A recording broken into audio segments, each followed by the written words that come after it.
Hello दोस्तों, नमस्ते, जय श्री कृष्ण, राधे राधे। अपने चैनल नेहा प्रताप गुड़िया ब्लॉग में आप सबका स्वागत करती हूँ। एक छोटा सा कहार बनना आज की प्रस्तुत करने जा रही हूँ। आप सबको कैसा लगेगा कमेंट बॉक्स में ज़रूर बताइएगा। अच्छा लगे तो लाइक करिएगा, शेयर करिएगा, सब्सक्राइब करिएगा।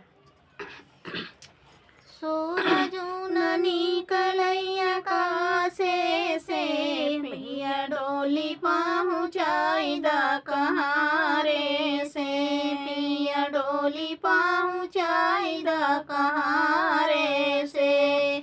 सोने की थाली में जेवना बनाए, सोने की थाली में जेवना बनाए, जेवना न जेवैलु आठे से पिया डोली पहुँचाई द कहाँ रे से पिया डोली पहुँचाई द कहाँ रे से।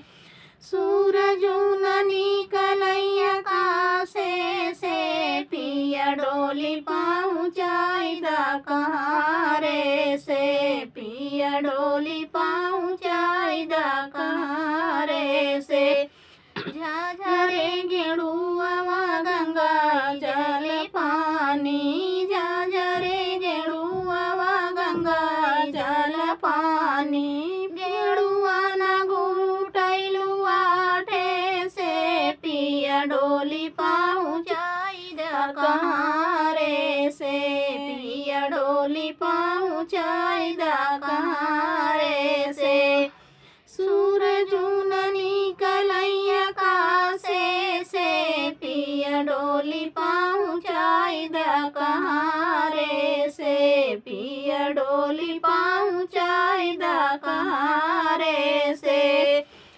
लाची लवंग रस बीरवा जोड़ाए, लाची लवंग रस बीरवा जोड़ाए, बीरवा न कूचैलु आठे से पिया डोली पहुँचाई द कहाँ रे से पिया डोली पहुँचाई द कहाँ रे से।